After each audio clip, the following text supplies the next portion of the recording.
अस्सलाम वालेकुम dear student.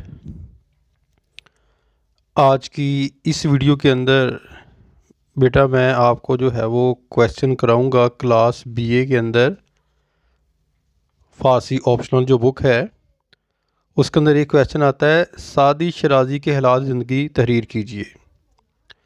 बहुत बहुत ज़्यादा जो है वो इम्पोर्टेंट क्वेश्चन है। टू क्वेश्चन होते हैं, एक अल्लामा इकबाल के हालात ज़िंदगी और एक शेख सादी शराजी के हालात ज़िंदगी। इन दोनों में से एक क्वेश्चन आपको आना होता है और ये कितने नंबर का, ये ऊपर देख लें 10 नंबर का। ठीक है। और आप देख लें कि ज़्यादातर जो पास पेपर हैं उनके अंदर जो क्वेश्चन आता है वो ये वाला होता है। तो इस क्वेश्चन को आपने अच्छे तरीके से जो है वो तैयार कर लेना है। ये बुक है जो आपकी क्लास बीए के अंदर ऑप्शनल फ़ारसी में लगी होती है। आप देख लें उसका जो है वो एक पैटर्न। ठीक है। और इसका ये वाला क्वेश्चन मैंने जो है वो इस तरह यानी कि जो है वो लिखा हुआ है। इस वीडियो को आपने कोशिश करनी है कि 2 दफ़ा आपने सुनना है, आराम से 2 दफ़ा जब आपने सुनना है, सुनने के बाद फिर आपने जो है वो ये पॉइंट जो मैंने लिखे हुए हैं, जो मैंने अभी आपको इस वीडियो के अंदर करवाने हैं, तो इन पॉइंट के ऊपर आपने अपने लफ्ज़ों में लिखना है। पहले ये वीडियो देखनी है, सुननी है, सुनने के बाद ये पॉइंट लिखने हैं और लिखने के बाद फिर आपने अपने लफ्ज़ों में जो है वो लिखना है। ठीक है बेटा। अब ये क्लास बीए है तो इसमें कोशिश किया करें कि आप जो है वो अपने लफ्ज़ों के अंदर जो है वो क्वेश्चन लिखा करें, फिर ही जो है वो आपके नंबर आएंगे। BA Farsi optional let's start शुरू करते हैं। शेख सादी के हालात ज़िंदगी तहरीर करें, इस तरह आपको क्वेश्चन आना है 10 नंबर का। इधर देखें जी, शेख सादी की जो है वो वलादत। शेख सादी का शुमार ना सिर्फ ईरान बल्कि दुनिया के अजीम उतबा व जो शायर में होता है। फ़ारसी ज़बान के ईरान में इनकी शोहरत व मकबूलियत बहुत ज़्यादा थी। वो एक कादुल कलाम शायर भी थे और बहुत एक बुलंद पाया नसर नगार भी जो है वो थे। वो इन चंद हस्तियों में से एक हैं जिन पर सरजमीन ईरान को हमेशा नाज रहेगा। यानी कि इतने यानी कि पाया पर पहुँचे हुए शख्स थे शेख सादी। जिस तरह फरदौसी तूसा ने शाहनामा ईरान लिखकर ईरान को ज़िंदा जवेद बना दिया, इस तरह सादी ने जो बुक लिखी गुलिस्तान और बूस्तान लिखकर फ़ारसी ज़बान को बहुत बहुत ज़्यादा जो है वो मकाम जो है वो बख्शा। आप ईरान के बहुत बड़े मुबल्लग अखलाक और जो है वो चिरागो हदायत का जो है वो सा चश्मा थे। अब मैं इनकी जो है वो वलादत आपको बता देता हूँ। सन वलादत जो है, मैं डिटेल के अंदर नहीं जाऊँगा, वो मुख्तलिफ जो माहरीन ने अपना लिखा हुआ है, तो आपने डायरेक्ट जो है वो लिख देनी। सन वलादत जो है वो अब यहाँ पर लिख दें 606 हिजरी। ठीक है। हिजरी बा मुताबिक 1209 ईस्वी है। फिर समात फरमा लें, 606 हिजरी बा मुताबिक 1209 ईस्वी है। इस यानी कि जो वलादत के ऊपर जितने भी माहरीन हैं, मुहक्किकीन हैं, वो मुतफक हैं। ठीक है, ये पॉइंट हो गया। अब हम चलते हैं इसम यानी कि आपका नाम। अब नाम के बारे में सबसे पहला जो मुस्तनद हवाला कुलियात सादी का एक नुस्खा है, जो शेख सादी की वफ़ात के 37 साल बाद यानी 37 साल बाद 728 हिजरी बा मुताबिक 1382 ईस्वी में अबू बकर बिन अली बिन मोहम्मद के हाथ का लिखा हुआ है और इंडिया ऑफिस लंदन की लाइब्रेरी में महफूज है। इस नुस्खा में शेख सादी रहमतुल्लाह का नाम शरफुद्दीन बिन मुसलाह दीन अब्दुल्ला तहरीर है। यानी कि इस तरह इनका नाम जो है वो लिखा हुआ है। अगेन मैं रिपीट करता हूँ, शेख सादी का नाम शरफुद्दीन बिन मुसलाह दीन अब्दुल्ला तहरीर है। ठीक है, बस इतना लिख लें, बाकी जब आप डिटेल में नहीं जाना। पॉइंट 1 हो गया, पॉइंट 2 जो है वो हो गया। ठीक है, अब चलते हैं हम जो है वो तखल्लिस। जहाँ तक जो है वो तखल्लिस का तल्लक है, शेख ने मानवी तौर पर इसे इख्तियार किया। फ़ारस के पाँचवीं जो फरमाबरदार साद बिन जंगी की निस्बत से सादी रखा, यानी कि आपका जो तखल्लस है क्या है, सादी रखा। इस बारे में कोई जो है बासोक मुस्नद राय या हवाला नहीं मिलता। किसके बारे में? सादी के बारे में। अलबत्ता साद बिन जंगी के जो फर्जंद अबू बिन साद बिन जंगी किसी हद तक ये जो है वो कहते हैं कि आपका नाम पर जो है वो सादी ने बूस्तान को मंसूब किया और साद बिन जंगी के पोते ने अताबक साद बिन अबी बकर साद बिन जंगी के नाम से गुलिस्तान के जो है वो दिबाचे को माउन किया, यानी कि लिखा। ठीक है, ये तो हो गया तखल्लस, तारीख, वलादत, इसम और तखल्लस। अब आते हैं लक़ब की जानब। ठीक है, लक़ब क्या चीज़ है? मौलाना अताफ़ हुसैन हाली अपनी किताब हयात सादी में आपका लक़ब मुस्लाह लिखा है, यानी कि सलाह करने वाला। शिबली नमानी ने अपनी किताब शेरुल अजम में आपका नाम तखल्लस मसलुद्दीन लिखा है। लक़ब मसलुद्दीन पर सब मुहक्किक जो दानश्वर जो है वो मुत्तफ़क़ हैं। आपका नाम, अब ये नाम मैं लिख कर भी दे देता हूँ ताकि आपको जो है वो थोड़ा सा पता चल जाए कि आपका नाम जो है वो क्या है।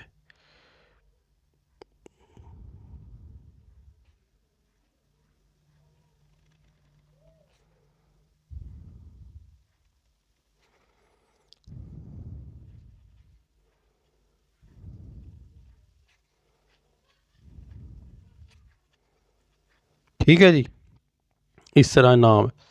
अब है जी आपका मुकाम वलादत। शेख सादी शराजी जो है वो आप ईरान के मशहूर मद्दम खेर शहर किसमें पैदा हुए थे? शराज में पैदा हुए थे। ठीक है जी, ये आपका जो है मुकाम वलादत है। फिर हम चलते हैं आपके आबाओ-अजदाद की जानब। प्रोफेसर सैयद तबातबाई ने अपने एक मकाम में ये बात साबित की है कि आप हज़रत साद बिन अबादा रज़ी अल्लाह तआला की औलाद में से थे।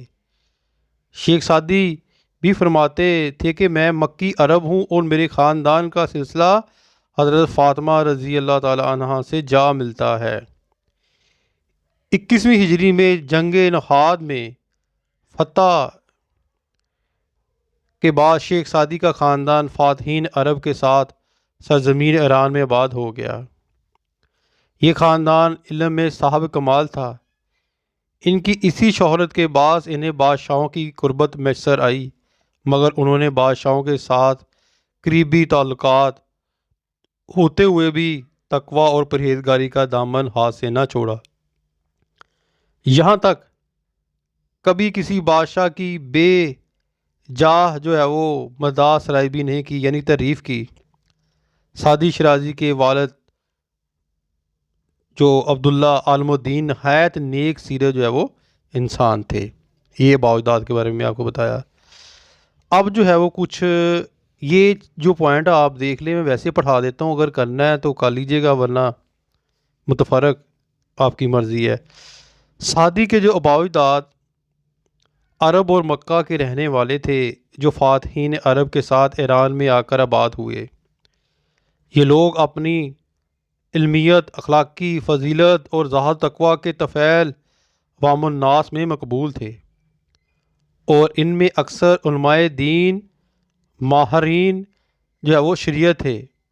आप इस बात पर जो है वो फ़ख्र यानी कि कहते थे कि आप इतने यानी कि अच्छे जो है वो ख़ानदान से थे, आपका तल्लक था। लेकिन नेक्स्ट हम पॉइंट करते हैं तालीम व तरबियत। 5-6 साल की उम्र में सादी रहमतुल्लाह की बाकायदा तालीम का आगाज़ हो गया। इस ज़माने में शराज इल्म व अदब का मरकज़ था और तमाम अलूम व फ़नून के बड़े बड़े नामवर उस्ताज़ा ने दर्स व तदरीस का सिलसिला शुरू कर रखा था। सादी ने इनसे जो है वो तालीम यानी कि जो उस वक़्त तालीम थी वो हासिल की। फिर कुछ ऐसे हालात पैदा हो गए कि इन्हें शराब से निकलना पड़ा। बाप के बाद उनकी वालदा भी वफात पा गई थी। शिराज का अमन व सुकून गारत हो गया। आए दिन जंगें होने लगी। ऐसे में उन्होंने शराब से निकल कर खड़े होने में ही मुसल्लत जो है वो देखी। उनके दिल में सैर सियाहत और आला तलीम के हसूल का शौक़ पहले से ही था। चनाचा उन्होंने दुनिया इस्लाम के सबसे बड़ी दीनी और इल्मी, रूहानी और सकाफ़ती मरकज़ बगदाद की राह ली। बगदाद की अजीम शान निज़ामिया यूनिवर्सिटी दुनिया भर में मशहूर थी। वहाँ इन्हें इमाम अब्बुल फ़रज इब्ने जोज़ी और अब्बुल हिफ्सी शहाबुद्दीन उमर सहरवी जैसे अकाबर उलमा जो है वो मिले। उनसे इल्म हासिल करने का मौका मिला। इन हजरात से उन्होंने न सिर्फ तफसीर, हदीस, फ़िक़्ह, तारीख़, मंतक, फ़लसफ़ा की आला तलीम हासिल की, बल्कि अखलाकी और रूहानी तरबियत की सूरत में बातनी फैज़ान भी जो है वो पाया। शेख सादी रहमतुल्लाह निज़ामिया यूनिवर्सिटी बगदाद के बहुत काबिल तालिब इल्म थे और इन्हें यूनिवर्सिटी की तरफ से बाकायदा वजीफ़ा भी मिलता था। यानी कि इतने होनहार और लायक जो है वो एक जो है वो स्टूडेंट थे। जी, इतना काफ़ी है क्योंकि ज़्यादा लेंथ में नहीं हम जो है वो जाते, फिर क्वेश्चन बहुत ज़्यादा जो है वो बड़ा हो जाएगा। फिर है जी हमारे पास शिराज, वापसी और वफ़ात। वापस जो है वो कब आए अपने शिराज शहर में, फिर उन्होंने वफ़ात कब जो है वो पाई। आखिरकार शेख सादी 653 हिजरी 655 हिजरी में शिराज वापस लौट आए और यानी कि यहाँ पर एक सिलसिला शुरू किया तालीम का। एक हवाले के मुताबिक आप 662 हिजरी में एक बार फिर बगदाद, हजाज, अज़रबैजान गए, लेकिन जल्द ही वापस आ गए। कोई मुस्नद हवाला नहीं मिलता कि आप हिंदुस्तान गए, जबकि आपने खुद हाकम मुल्तान की पाक व हिंद की दावत बढ़ापे के सबब मुस्तरद की। इससे ये भी वाज़ह होता है कि सादी की ज़िंदगी ही में इनकी शोहरत चार दांग आलम भी यानी कि फैल चुकी थी, यानी कि दूरों दराज फैल चुकी थी। शेख सादी ने ज़िंदगी के बाकी जो दिन थे, शिराज से 3 मील दूर शुमाल मशरिक में मकाम दिलकशा, ये जगह का नाम है, कुछ फासले पर एक पहाड़ के दामन में एक खानका में गुजारे जो आब रुकनाबाद के किनारे वाक़या थी। 691 हिजरी में इस बुज़ुर्ग और मुकर्रम हस्ती ने वफ़ात पाई। अब ये आप नोट फरमा लें, 691 हिजरी में इस बुज़ुर्ग और मुकर्रम हस्ती ने वफ़ात पाई और इसी खानका में मदफून हुए। अब वहाँ शानदार मज़ार है और वो जगह अब सादिया के नाम से मरूफ़ और आस्ताना ख़ास व आम है। मज़ार में फसीउल मुल्क शरीदा की एक अजीम नज़म है जो सादी की तारीफ़ में है। बड़े एहतमाम से काशी करी के हरूफ में जो है वो लिख कर जो है वो उसको लगा दिया गया है। अब नेक्स्ट हम देखते हैं जी शख्सियत और किरदार क्या था। शेख सादी शिराजी बड़ी पुरकशिश शख्सियत के मालिक थे।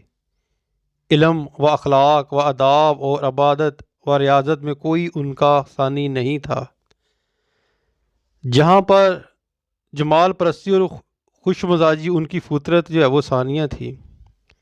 इन्हें सैर व सियाहत और मौसीकी से बेहद लगाव था। वो मरजा जमंज और तरोताज़ा तबीयत के हामिल थे।